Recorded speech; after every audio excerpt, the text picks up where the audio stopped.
Hello, everyone, and welcome to this, our drop into the European Individual Chess Championships.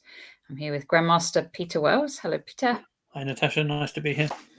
And we're going to just have a quick look in at the European Championships. We're going to look, first of all, at the English players, and then we might have a roundup of some of the other games as well. So if I share my screen like that. And there's kind of the tournament shows the top 90 boards on our live play. We were a little bit disappointed to see Brandon Clark was on board 92, so he almost got onto the live boards, but not quite. So we can't follow that one, but we can follow Daniel Fernandez and also Harry Grieve, who are playing today.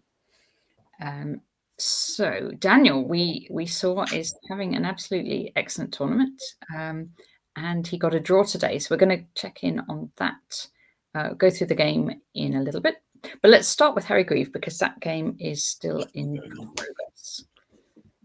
Yeah, I'm not sure that this is the moment Harry Grieve would have chosen for us to be joining his game, but we're here to try and bring him good luck, aren't we, Peter? We will do what we can. It may be, maybe we've arrived too late to bring him good luck, but we'll try. We'll see what we can do. Yes. Okay, so, I mean... Do you want to start at the start?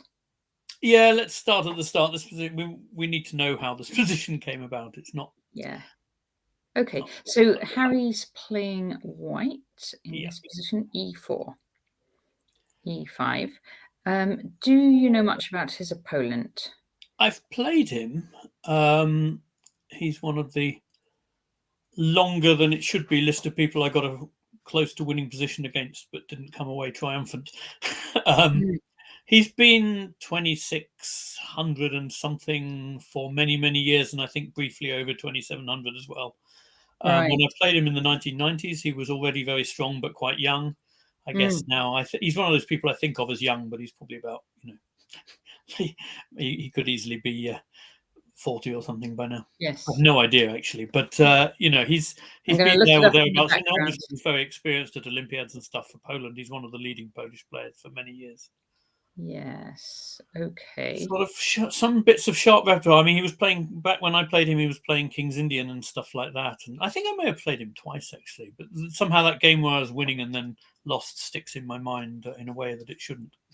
But okay, and Harry's as I've said before, Harry's theoretically pretty dangerous these days, but actually in the Spanish, he quite often likes to do this little sideline, which he seems to have played again today. So let's take a look. We will in a second. I was just looking up. Thanks for the follow, Reggie Mutton Chops. Okay, so let's see. So very familiar. I assume that was his handle. That is his handle. I'm glad to hear it. So the Spanish. I like seeing the Spanish. I get a little bit fed up with Bishop C4. There's too much of it around these days. I think there's something nice about the proper Spanish. Yes.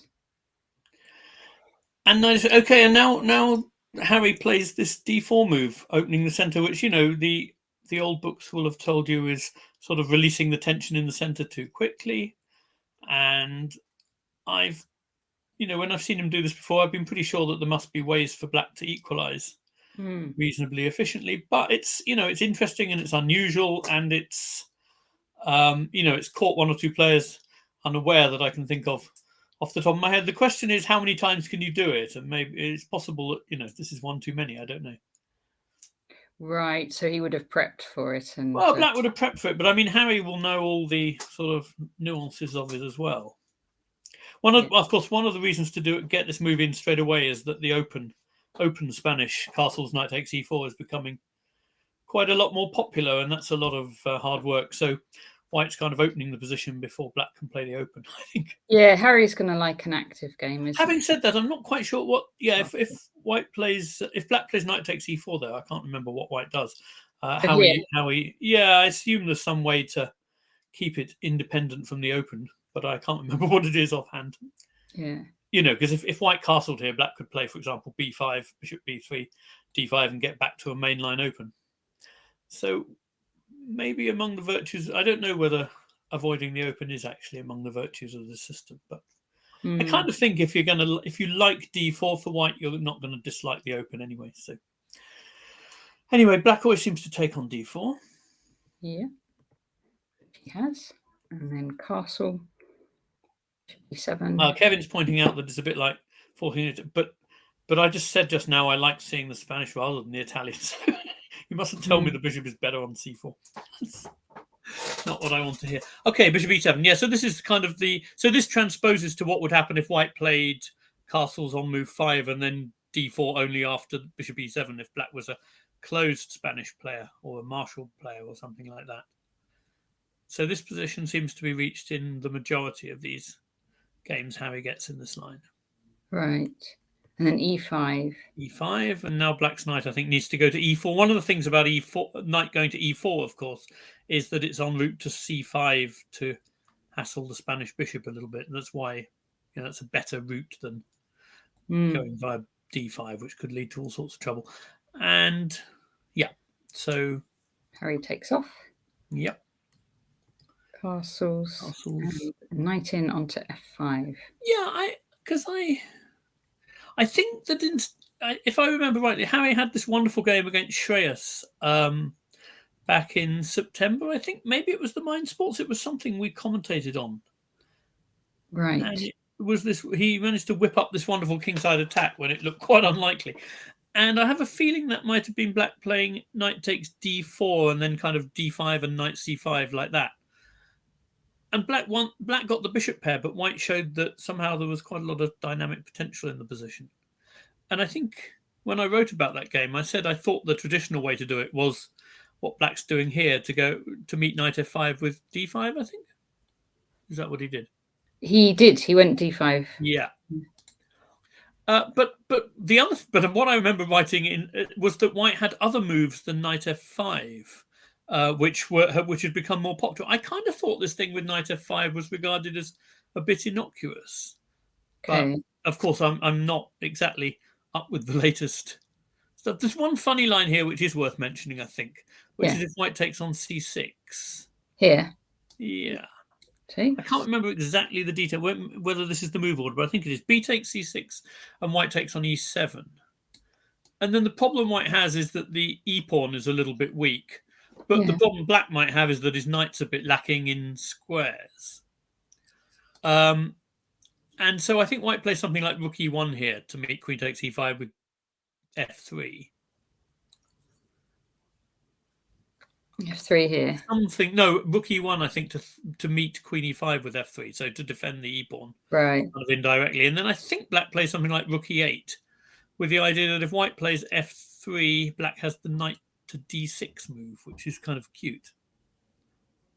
Oh, because of the pin. It's the right theme. I can't remember if it's exactly the right position, but it's basically something like this. And then the knight sort of settles happily on f5 or wherever, and black's sort of threatening to go f6, maybe even knight f7 as well. It's all quite comfortable for black. So I think that explains why Harry takes on e7 without taking on c6 first, if you see what I mean. Right. Yeah. Now, Kevin's saying video on Shreyas chess has been included in the Olympics. Yes, I saw about this. I've seen surprisingly little about it, given that it was potentially quite big news. But but that may be because I haven't been looking in the right place. Olympics esports series. Okay, Kevin, tell us more. If you know some more about it, tell us a bit more. Okay, and he took on e7. Yeah. And now, of course, black can't play queen takes because of queen takes d5. So it has to be knight takes. But that knight, the knight and the... So one knight's sort of intending possibly to come to c5. And the knight on e7 supports the possibility of black playing bishop f5, even if white's bishop's gone to c2. Yeah. So for that reason, it doesn't feel like white is going to get a sort of scary bishop pair. So white does have the bishop pair, but for the white has the bishop pair, but the chances of black exchanging one off, which is obviously a very good thing to do when your opponent has the bishop pair, is quite high, I think. Yeah. Which is why I think this line's regarded as relatively innocuous. It's interesting to know what sort of attracted Harry to it, really. He's maybe got a trick up his sleeve. Well, he certainly had a wonderful trick up his sleeve in the game against Shreyas, but that was That was what yeah, was it? That was a sacrifice on the. yeah, it was some wonderful kingside attack which we sort of half saw coming, but only Yes. half. Yes, yes, And yes. yes. Was that a rook g7? I think so.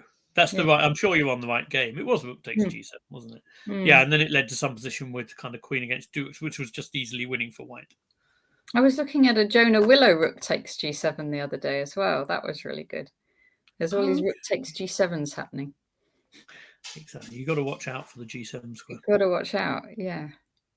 Okay. So c3. I'm just going to shut the door. Sorry, I had it open while there was no one else in the house in case anyone sort of tried to invade or something. But okay, c3. So I think I mean, even if white can't keep the bishop pair, I think he's preferring, by the look of it, to try and take it. Got the bishop back to exchange c2. it for the bishop rather than one of the knights. Knight c5, bishop c2 makes sense, and bishop f5, as you say. And bishop f5. This is the point. You see, the black, because the bishop pair can. If the bishop pair couldn't be exchanged off, then I suspect the assessment of the whole line would be very much more positive for white. But yeah.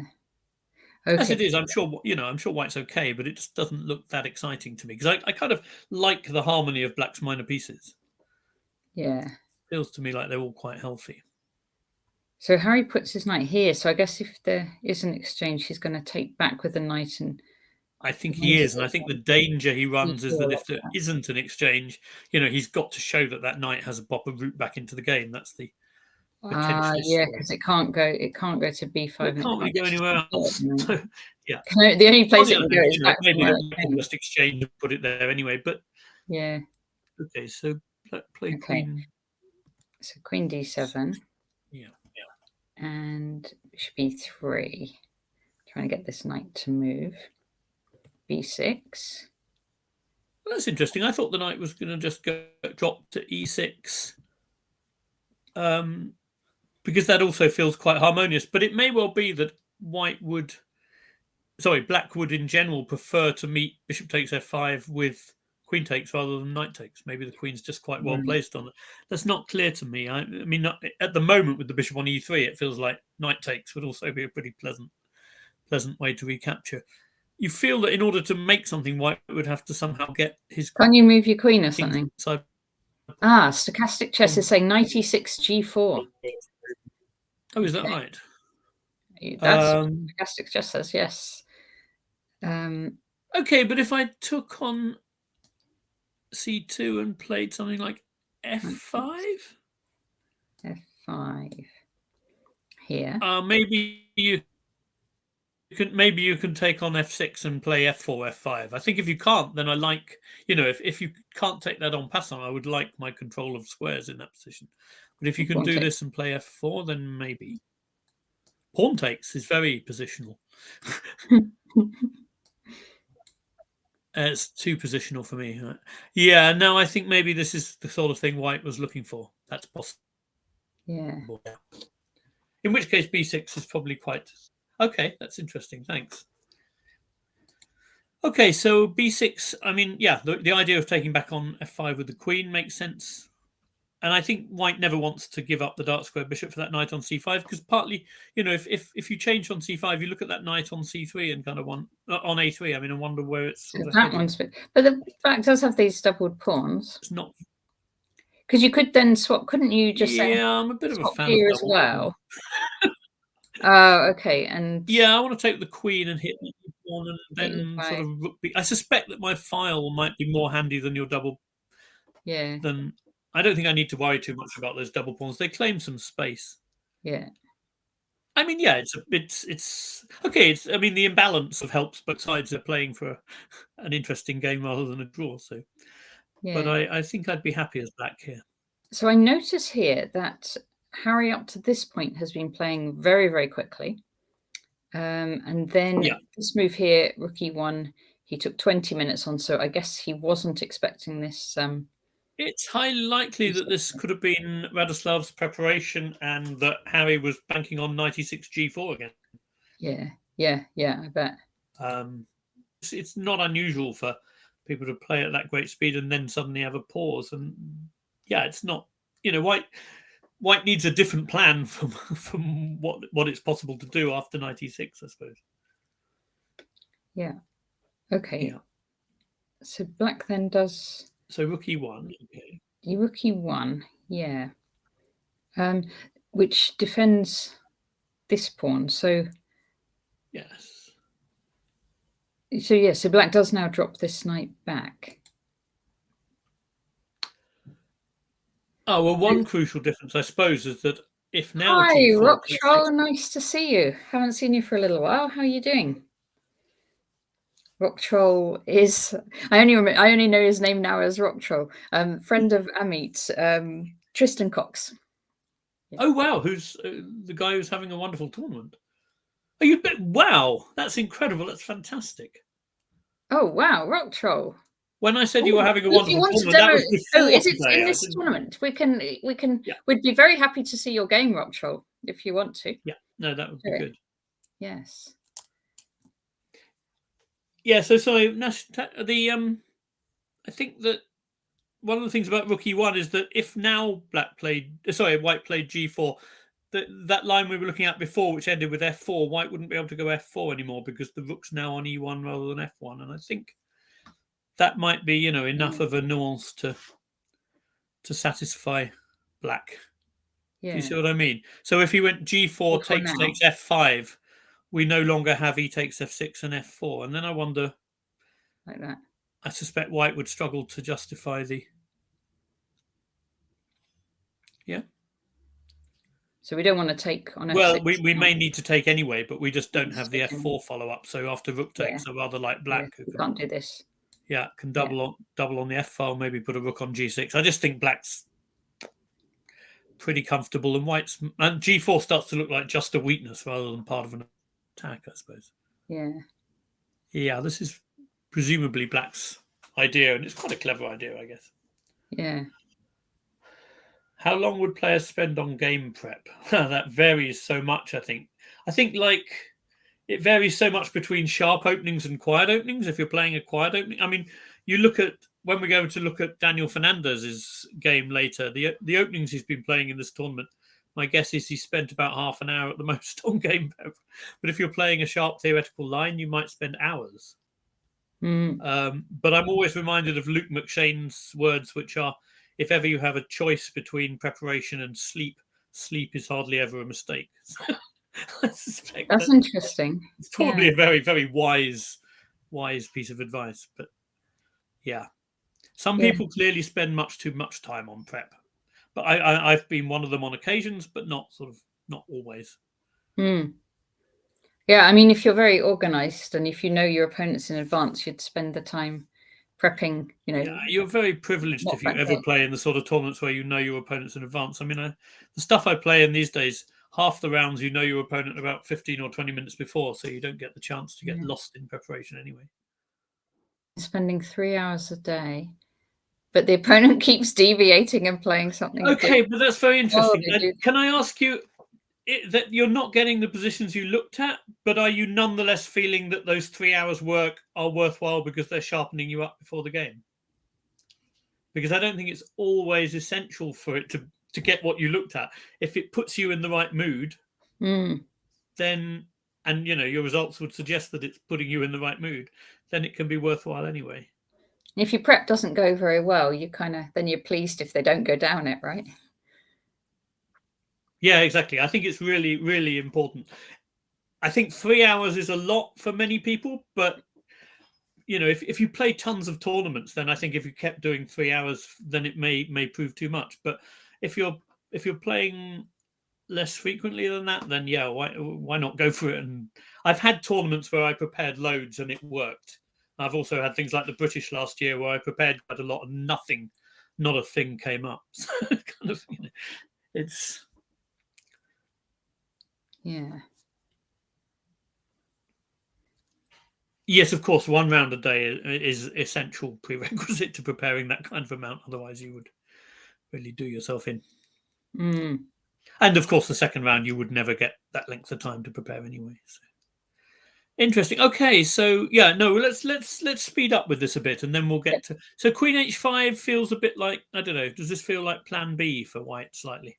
I think so, yeah, because it's not really an attack. So, well, yeah, I was take a looking look. at some No. stuff today for some pupils, and surprised by how often attacks get whipped up from what looks like not much at all. But it doesn't feel promising at the moment. I suppose you could get this one going, couldn't Well, you? that's right. That's plan A, I guess, to get the F pawn going. But But it's you have not got your happening rook as on here, so efficiently. yeah.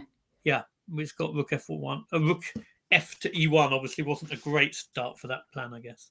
But okay, it's still a plan. You're right. It's still so black is moving. I guess that's another virtue of B6 that pawn is properly defended. And I mean, I guess this guy's good enough that Harry wouldn't mind too much if it ends up a draw as well.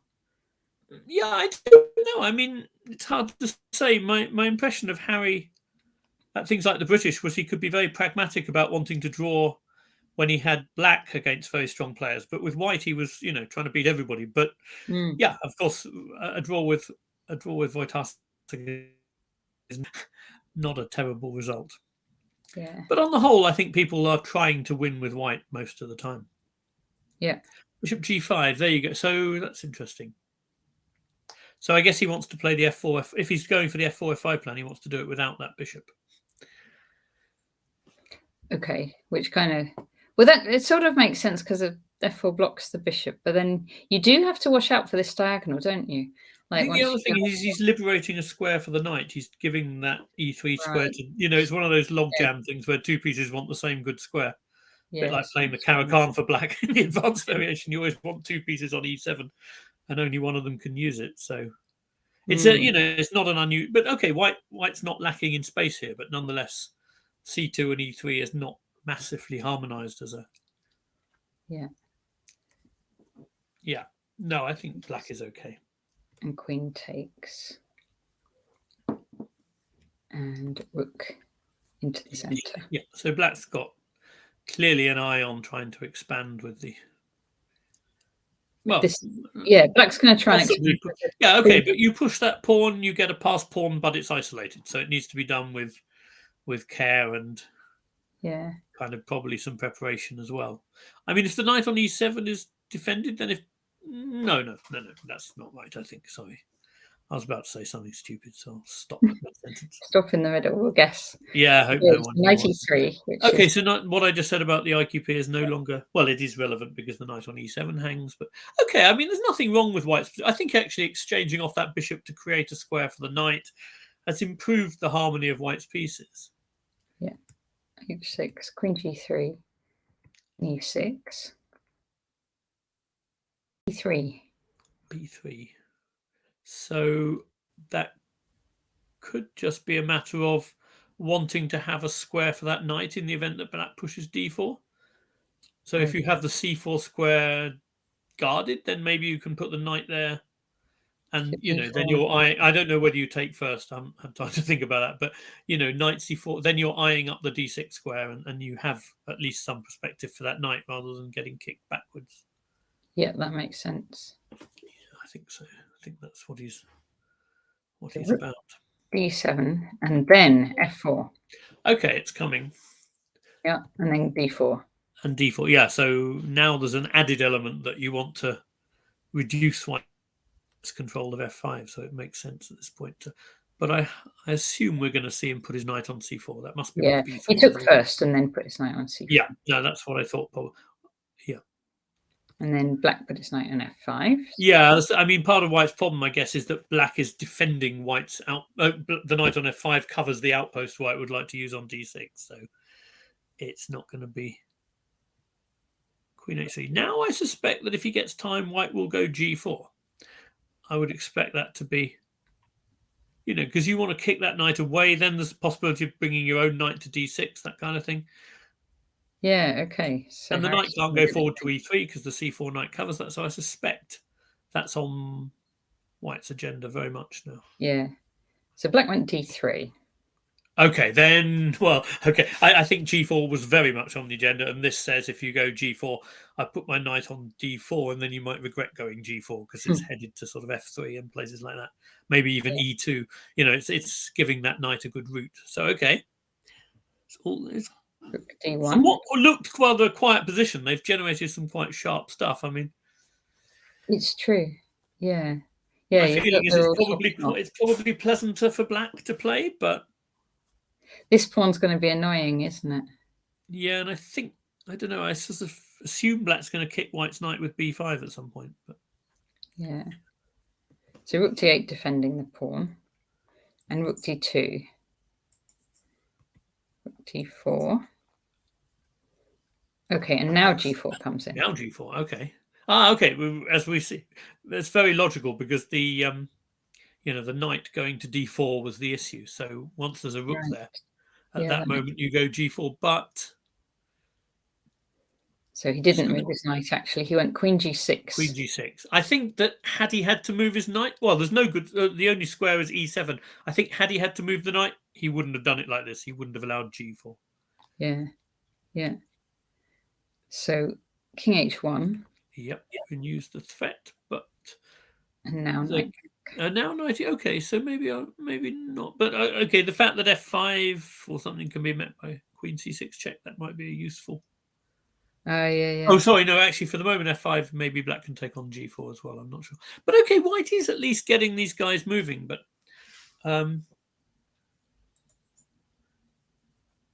yeah. Yeah. So what he played actually is queen f3. So that's partly covering this diagonal. I was wondering if it was also releasing this h pawn, but I think that would be too much, maybe. So yeah, I think that would be a bit cheeky. I mean, if white ever plays h4, black may well go at h5 to try and get those pawns blockaded anyway. Yeah. Okay, the engines love taking on h5 much more than any human would in those kind of situations, but I think it still kind of makes sense to me to play h5 against it. Yeah. h4 looks risky. Oh, he went h5 anyway. He did anyway. Oh, and what were you saying about the engines? He didn't need any of that h4 encouragement then. No. And then queen f5, and then then f4 starts to look pretty weak. Yeah. Oh, queen h6, so even better. Oh, sorry, I was doing the same thing I was talking about earlier and log jamming my own pieces. The knight obviously wants f5, so keep the queen away.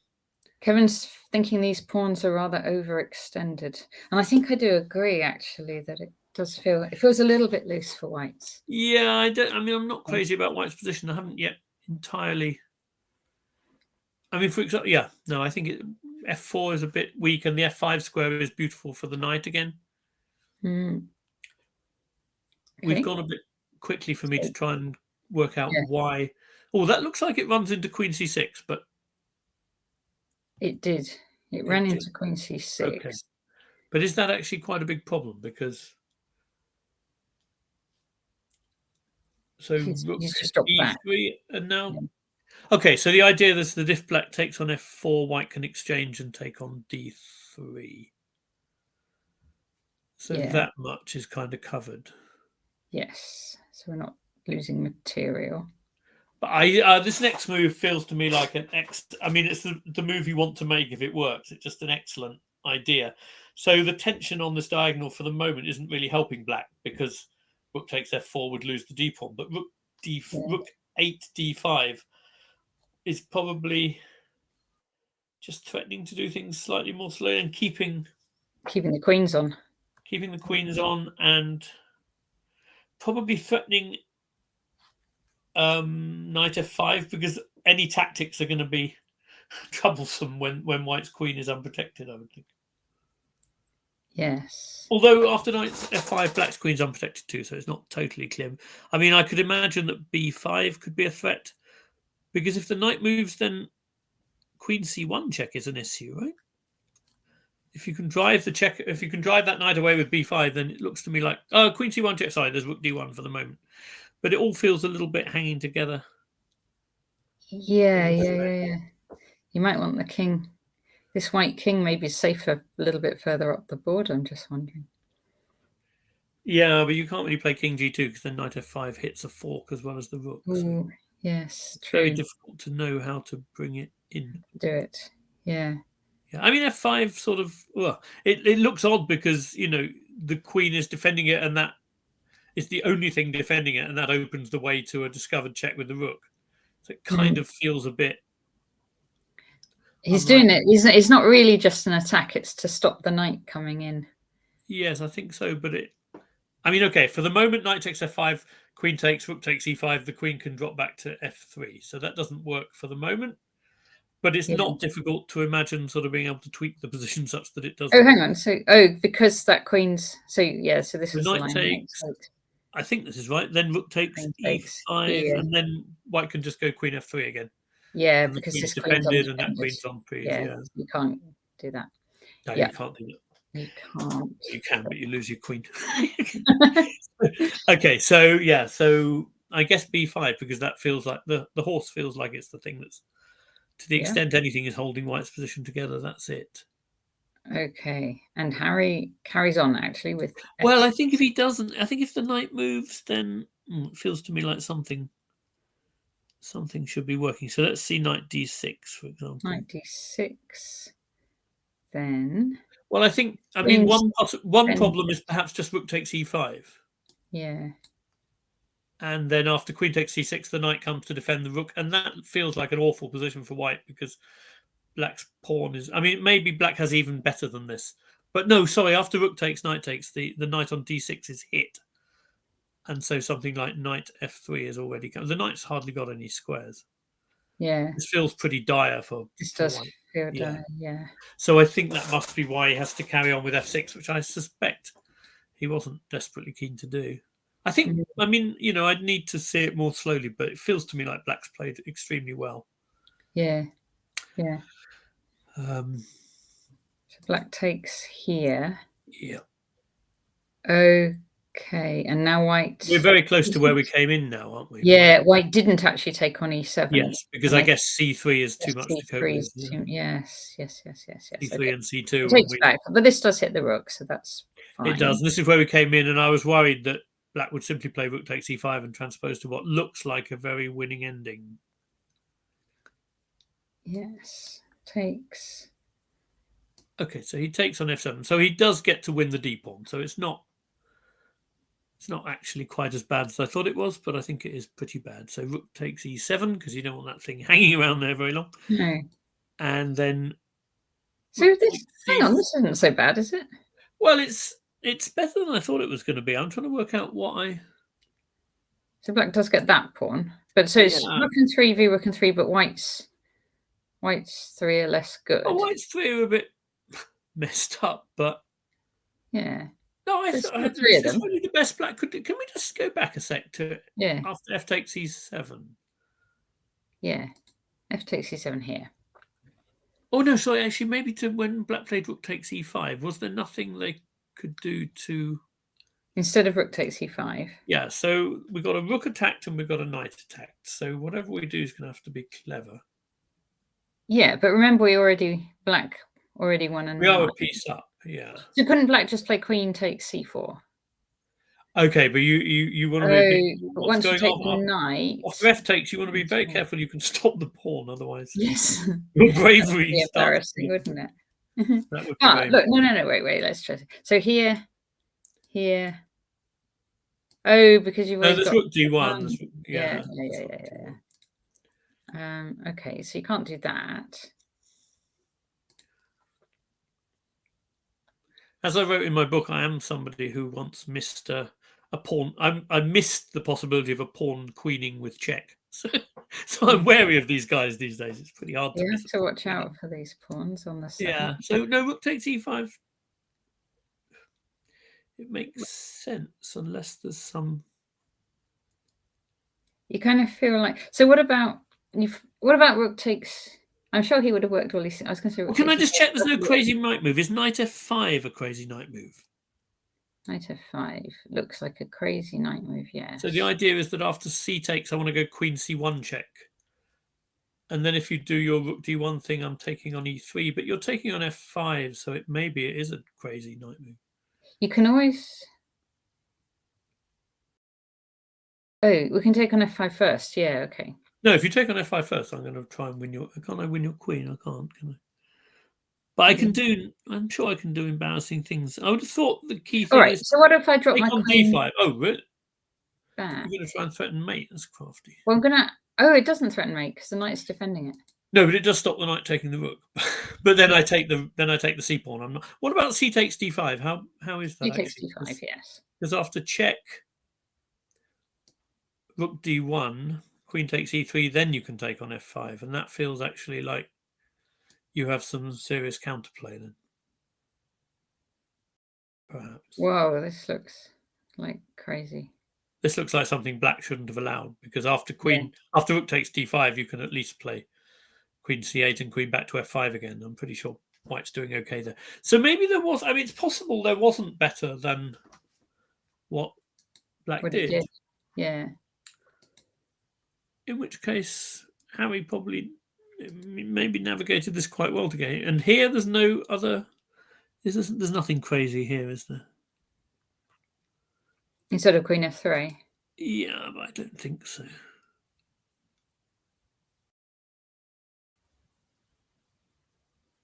You gotta keep watching. Yeah, it's a bit hard to imagine what it would be. Yeah. Yeah. Rook f4. So the ending they've got. I'm saying rook f4. Rook f4. In queen takes c6. Maybe it's not in this position. Yeah, that maybe. Maybe it's in that position. At the end of that last line, rook f4 is good. Okay, at the end of. Haha, we have to know which line. Knight f5. Yeah. Should we try that? Knight f5. I hope that's what he means. Check here. Yeah. Rook f4. Rook f4 now. Yeah. Oh, but rook f4, there's queen takes d3. No, I think I was rook f4. Kind of thinking about this, but assumed it was okay. 3. Oh, that looks okay. Well, I've taken off the beast, haven't I? Which was. Yeah. There's nothing because the queen covers both those squares. The queen looks like she's covering all the main stuff. And if you start getting too clever, it's possible black's king's not the safest in the world either. So. This feels okay to me. Yeah.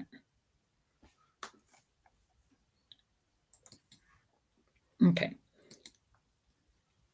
So, rook e5. So maybe this ending, yeah, okay. But this is, as we said, it doesn't feel so tragic for white at all. So, okay. So the queen's come off. Rook takes pawn. Takes. a3. Rook e6. Okay. Rook g2. Rook c5.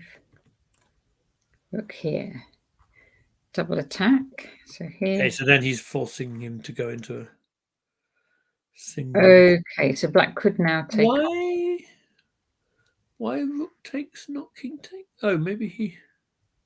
It's a good question. Maybe after king takes, he chooses to take the a pawn with rook c1 check and rook c2 check. Okay. And then actually h6 won't be much help to you because I'll just play g6 and eventually round up with king h7. So yeah, okay, so we lose the a pawn. True. Okay. So rook takes actually makes sense. Yeah. So it's going to be rook and 3 against rook and 2. Yes. Right. Do you want to look at? Should we look at the other game? Yeah, let's take a look at Daniel's game. Daniel's game. Unless Rocktroll wants to. Oh, well, yeah, actually, no, that would be nice if that would be lovely. I mean, Rocktroll, you're very welcome to even hop onto the stream if you want to. I can get you a link if you like, or if you send your game. You don't have a webcam, that's fine. But if you can do, if you've got sound, we can just kind of do that. So I've forgotten how I contact you, Rocktroll. Is it via Twitter? Or email? No, I've got your email, I think. Let me just work out what I'm doing.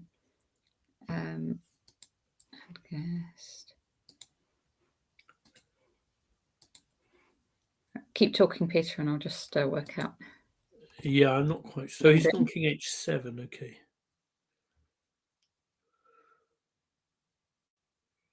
Okay. There we go. I'm sending you to your Gmail account the stream link. Tristan. Okay. Just trying Cool. to work out how unpleasant this is going to be. I think it's going to be pretty unpleasant with past f pawn and a pawn on the other side of the board as well. Kevin, Rock Troll is Tristan Cox, who has just had a very nice win today. Okay. So I'm going to look for... Yeah, prior to today, Tristan had drawn, I think, beaten a Grandmaster and an International Master, albeit a quite low-rated one. So pretty sensational start to the tournament. And now another good win as well. It's an extraordinary success story in the English team this time. Yeah. What we can do... We can just do it on this board, can't we? Just go back to the beginning and just do a line from the start. I think we probably could, yes. Confuse everyone as to what. So. Yes. Yeah, okay.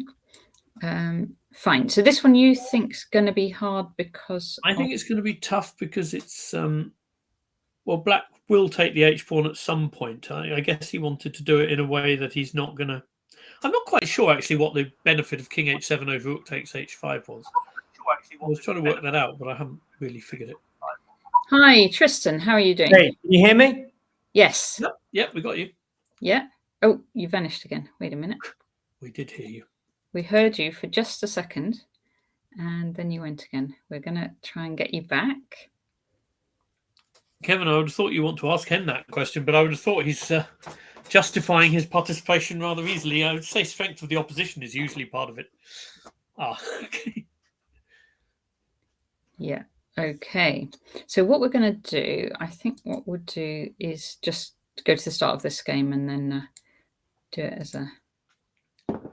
Right. Show you on stream. Hello, Rock Troll. How are you doing? Yeah, good, thanks. Can you hear me? Yeah, I can hear. Yeah, we can hear you loud and clear. Fantastic. Brilliant. Okay, so what we're going to do is, I think we'll just put it in here, so it's going to show. Or no, actually, why don't I? You guys talk about today's game, and I'm just going to set up a. so tell me something about what happened. So I spent all morning preparing like the sharpest Grunfeld I could possibly find with white. And the Benko, and then he played the Catalan for the first time in his life with black. Okay. And just played some slow Catalan, closed Catalan line, which I didn't really know, but seemed to turn out quite well for me. So I won't ask you publicly what the sharpest Grunfeld you could find is then, because you can use that on another day. Well, anyone like you said, just the practice of doing what you did in the morning probably helped anyway. Yeah. Yeah, I mean, I just felt super confident going to the game, knowing that I'd prepared the main lines that my opponent played. So I think the key thing is not to feel downcast at the point when you don't get it and you get a Catalan instead. Well, it was kind of nice because I was kind of thinking, well, he must have been scared of something then. If he's playing, who are you playing, Tristan? Benny Eisenberg, this FIDE master from Israel. Is it? How do you spell Eisenberg? AIZENBERG. And a young guy, or? Yeah, about 17 years old, I think. Oh gosh, okay. But he seemed like he was kind of cocky in the opening, to be honest. Like he just blitzed out this line. That's quite strange if you're playing something for the first time. I think. Yeah. Okay. Do you want to? Maybe just because he saw my rating, so. So what I've got, to show the game? I'm going to share it. I've done it. I've done something. Oh, great. Okay. If I just find the right one, this is it. And let me just tab. It's my study. Okay, can you see that? You probably can't yet. Not yet. There we go. Can you see it now? That's good. Yes. Okay, fine. So there we go. This is very exciting. We are going to see.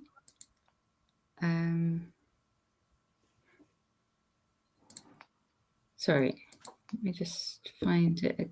I need to find so I can move the pieces. I've got 2 minutes. There we go. Righty, go for it. Rock Troll. D4, knight F6, C4, E6.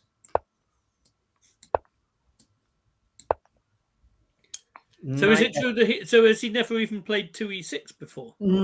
Maybe he's had like one game that I didn't, but I was trying to ignore if there was just like the odd game and just focus on like 2 or 3 of the main lines. Sure. Yeah. And I thought because I'm much lower rated than him, he would go for something sharper to try and beat me in the Benko or something. So I didn't think he would play like this. Knight f3, d5, g3, bishop e7. Okay. I'm just waiting. Bishop g2, castles, knight b d7. Okay. So I wasn't sure about this. I wasn't very sure about this move order instead of c6. So I just played queen c2. Yeah. I mean, the good thing about queen c2 is it works against all move orders. Yeah. I just need something if they can still play knight a6, you've got to be a little careful, but here it's maybe fine. I wouldn't be too scared, I don't think. Yeah. A5, okay. Which really confused me. Okay.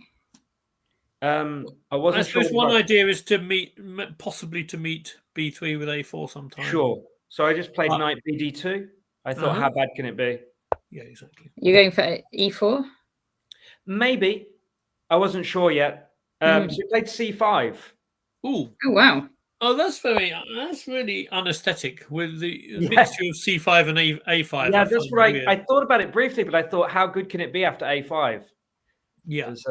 Well, I think you're probably onto it there. The answer is not very, I guess. But the one thing I was annoyed by here, I realized like if at some point, so for example, if he plays c takes d4, obviously if I play knight takes d4, I've got to be careful about whether e5 is any good or not. Yeah. And if I play c takes d4, c takes d5, knight takes d5, knight b4 is actually going to be really annoying. In some lines, this was my kind of thought process, just as a general. Then his knights could become very active and annoying suddenly. My queen doesn't have anywhere obvious to go other than just back. So, for instance, I was thinking about rook d1 here, but then that's kind of annoying. Yeah. So annoying what? He takes on d4 and goes...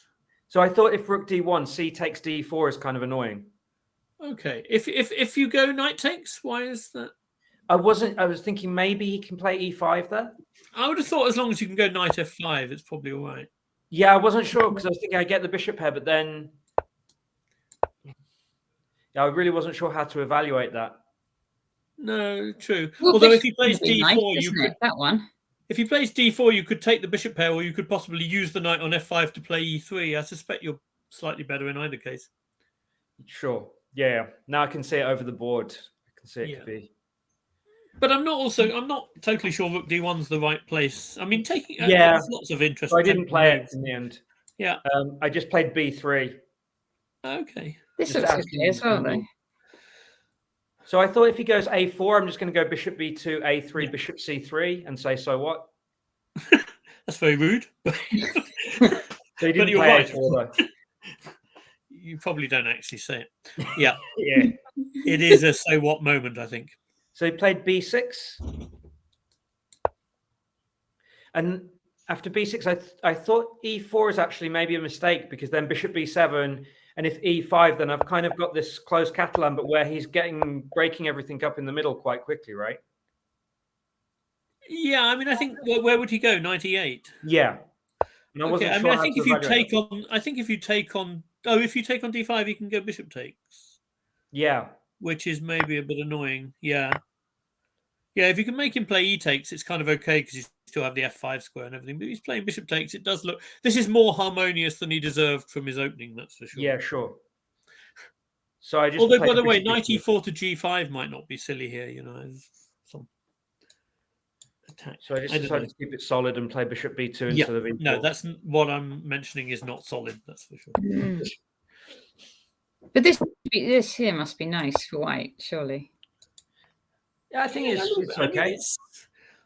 I would have been a bit tempted to take things off in the center to get an IQP rather than these hanging pawns. But either is okay. Either's okay. Yeah. Bishop b7. Bishop b7. So then I thought the only potential problem in my position is rook c8 opposing the queen. And it's not obvious where my queen goes. So I played rook a c1, rook c8, queen b1. which I thought was quite a reasonable way to play. So then the queen maybe can go to A1, and it's not obvious where his queen can go with the tension in the middle. Yeah, he doesn't want to go to C7, does he? Because you can. Is it ever annoying if he takes on C4 and plays? You take with the knight. Yeah? Yeah, that's what he did. Oh, okay. So he played D3 knight takes, and then B5.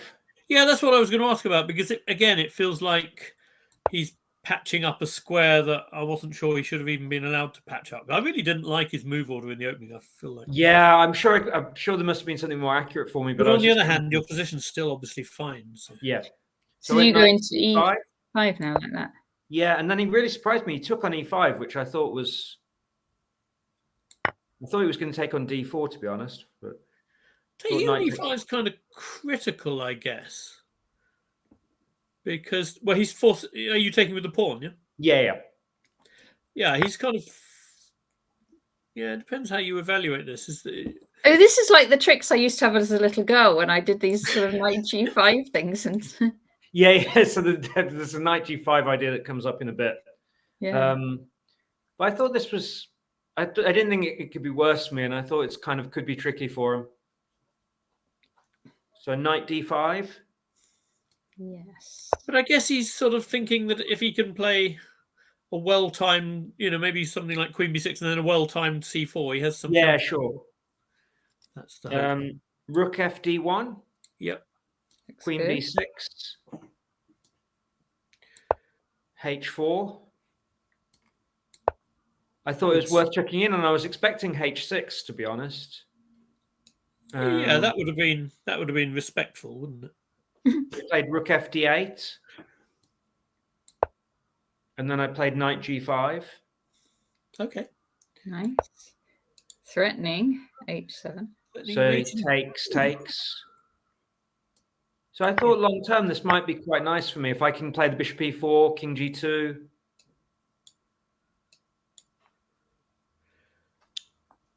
That's a fairly brutally direct version of long term. That is. Yes, I think but I mean, I guess he gets some kind of counterplay to stop me doing it quite so quickly. But I thought this would be something I can. Yeah. What did he? Now he played C4, which I wasn't sure about at all. I didn't seems to give me because then Bishop D4, and I was very happy. The right plan, but possibly a little bit quick. Yeah. Queen A6. Bishop E4. Okay. G6. So now I decided that I wanted to flick in B takes C4 just to break him up a little bit before. Yeah. Okay. Before anything else, I thought it can't really harm me to. And then I thought he was going to play Rook takes, but he played B takes. And after B takes C4, I decided on this little move A3. Because I thought it'd be very nice just to hide my queen on C2 and there's no knight B4. Yeah, that's a nice. Yeah. Because I thought that's the only counterplay I've got to worry about now is Rook B8, and then where does my queen go? So now he played Bishop A8. Now that's a very weird move. Wait a minute. Yeah, I didn't like that. I mean, if he plays. So now I played a very. Okay. I don't know. By the way, what's your next move? What's planned to be your next move? Are you still doing the King G2 plan? No. So here I take on D5 with the bishop. Okay. So my idea is that if I just play E4, and eventually D6 is going to fall into my hands, I think. Okay. That was the theory anyway. I know it's quite weird, but I thought I don't see with that bishop after E4, his bishop is kind of rubbish, and then this D6 square looks potentially huge, and with the back rank problems for him as well. So he's going to take back. So he took back with the rook. Oh, with the rook. Oops. With the rook, that makes more sense than the bishop. Because if E4, he has rook B5 or something. Yeah, so rook takes E4.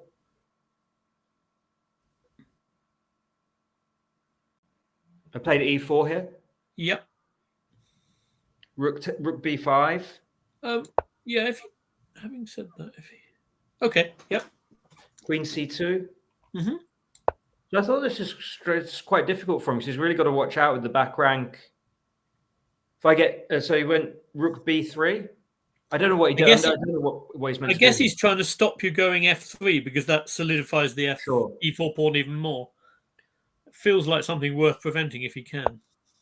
But I just went bishop c3. Okay. I was also thinking bishop c5 was interesting, but it seemed like unnecessarily crazy. Oh, right, because if he takes, you're going to... If he just plays rook d3 or something, do you have a good answer? Yeah, I'm sure there was. I looked at rook takes c5 briefly and then thought, no, don't even do this. There's no need. It's true that rook takes c5 might be okay as well. Yeah, but so then the idea is check and queen sort of d2 to f4 to f6. Yeah, something like that. But I just thought bishop c3 looks promising. Rook takes a3. Oh, that feels a bit cheeky. I think this is the moment where he could have shown a bit more. Yeah, he should have moved the rook back, right? Yeah, I think rook d6. I guess it's very difficult for him to hold now. I can't believe these. It's a very interesting idea, this taking on d5 and e4. It's a little bit counterintuitive and quite... Yeah, sure. I had to convince myself because it's... Yeah.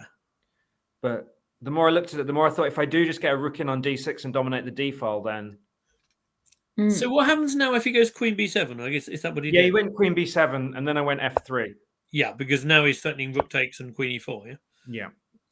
I guess. So play f3, king g7. Okay, wait, just one sec. If he if he goes queen b3, you just go queen d2, yeah? And just ignore him, basically.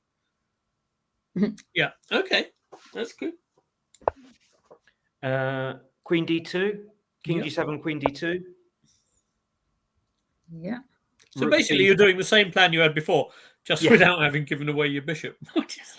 So what are you trying to go? What queen f4 and queen f6? Yeah. It's a very scary plan to me. Yeah. He played rook b3, and then I decided the only thing I've got to look out for is rook b1 because I really want to keep the second rook on to penetrate on d8. So I played king g2. So then if rook b1, I play rook c2. Okay, so here you go here. Oh, really? Wow. And he didn't do it. Yeah. Oh, so queen a7, you have bishop d4, yeah? Yeah. And c3 then? Is that a complication? Do I have queen f4? Oh, probably. Yeah, likely. Sorry, I meant after rook b1, rook c. Oh, sorry. But yeah, in this position. Yeah. I wanted to threaten queen g1 and c3. Oh, yeah. And I can't go to a6, so I can't threaten queen f1. No, because the rook's... Yeah, I thought he can't quite get in anywhere. You're probably right. It's a really, really interesting idea, though. It's not, it's quite unusual.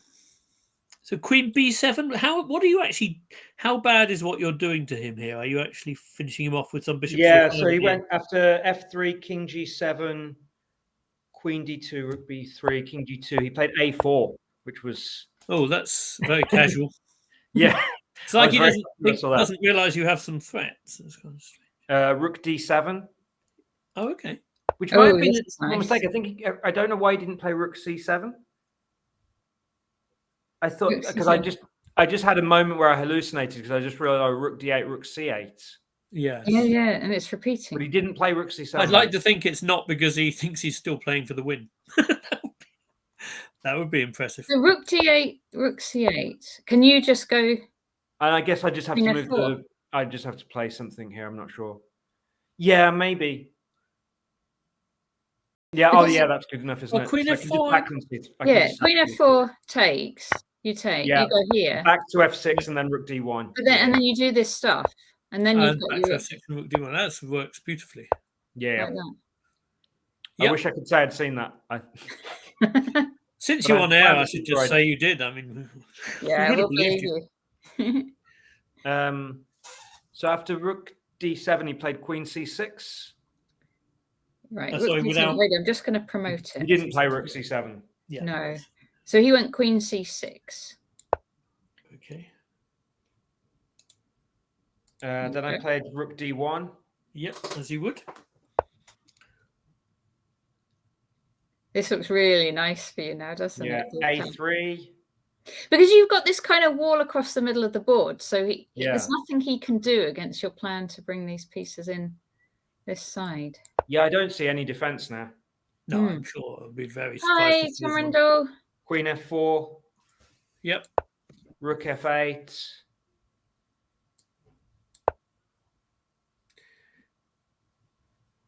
Queen F6 check. Queen King F6 G8. and Rook D8 is takes already F7. working totally. Rook Oh, and takes you just took F7. here. Oh, Oh, nice. Rook, sorry, Rook D8. He's got Very Rook nice, very D8. nice. Yeah. Yeah, but Rook takes F7 and it's... Wow. Did he resign? Yeah.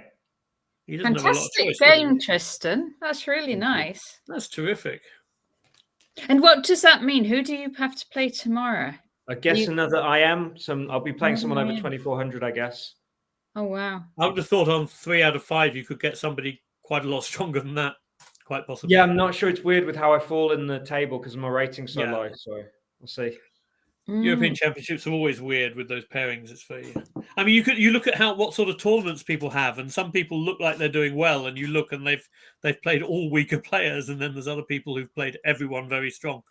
But you've had a fantastic field. And yeah, it's brilliant. Really I interesting. like this game a lot, though. I like your attack with the Yeah, queen great. coming in onto the king side there. Thank you. It's very nice, and you even your shape of pawns. It's kind of Yes, kind of quite weird. visual. Yes. Are you a Go player, Tristan? I played a little bit, but basically, I can't play many things other than chess because it just messes with my head too much with chess. This is messing with my head because this constellation of if those were ghost stones, that would be like really good shaped ghost stones to put Yeah. that. Yeah. Anyway, we shouldn't. Yes. Pretty good It's shape chess chess we're pieces talking. too, actually. It's got to be Yeah, said. it's good shape. Yes. Okay. Oh, brilliant. So thank you so much, Tristan, for coming on. Nice. Thanks for having me on. Your game. That's really, really nice. Yeah, well done. That was great. Thank you. Yeah. Fantastic. Okay. All the best. All the best. Good luck Good luck tomorrow and good luck for the rest of the tournament. Thank you. Bye. Bye. See you. Bye. Okay. I'm going to take Oh, that that one was off. impressive. Great. That was really good. Yeah. Lovely game. That's Lovely nice. game. Okay. Did you want to quickly, should we see how, let's just see what the position, oh, that doesn't look Yeah, good. if we've got time, we'll just take a Okay. quick look at Let's look at the other game then. So Daniel. it looks like Harry's hasn't worked out, which was we got up to there. Shall we just see the end? Oh, it's already happened. Okay. It's all happened. So King H7. We've got. I tried to make my prediction as safe as possible by saying it was going to be very unpleasant for White rather than predicting the result, but I did. It looks like it was. Oh, look, he's cut the king. E5.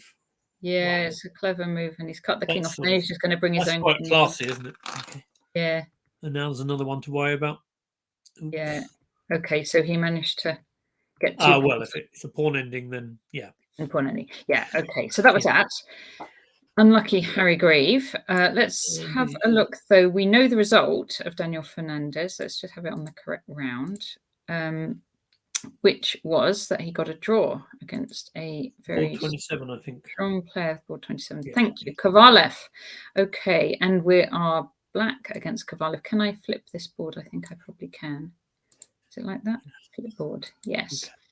Okay, so we're playing black against Vladislav Kovalev, Grandmaster. Let's see it. We are doing centre counter. Takes. Yeah. And Okay. Queen D8. I mean, almost every round that I've seen, Daniel's been probably a bit worse out of the opening because I think he's just not that worried about not being worse out of the opening. He just wants to get an unfamiliar position, something with very little theory. Yeah. I don't know if, I mean, I guess that knight f3 is a main line here. I don't know why it's necessary to allow bishop g4 to pin the knight, but maybe it happens anyway after other moves too. But if you played bishop c4 or something, I don't know the theory, but it feels like at least then. Yeah. Okay. I guess White doesn't mind too. I mean, can't be too bad. White's quite happy. I mean, White's probably quite happy with it. But okay, what happens? I guess that this structure where Black plays c6 and e6 is kind of notoriously quite tough. And in an ideal world, white doesn't have the knight on c3. I mean, that's basically the whole idea of the Scandinavian, is that white plays knight c3 to attack the queen, and then it's always slightly misplaced. And actually, in this position, I expect the engine likes white, but I'm not sure I'm that worried as black in this position. Feels like, the fact the knight's on c3 rather than somewhere more promising makes it feel like a comfortable Caro-Kann kind of thing. Blocked.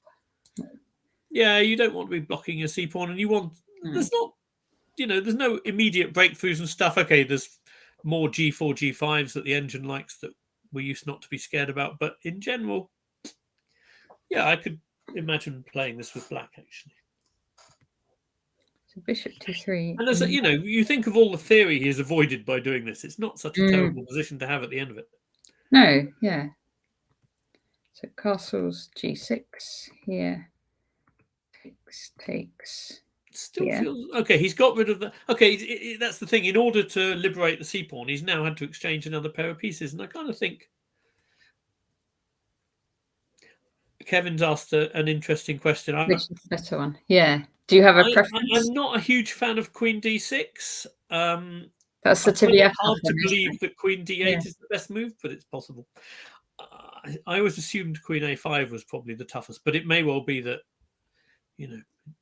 maybe it's virtually refuted now. Who knows?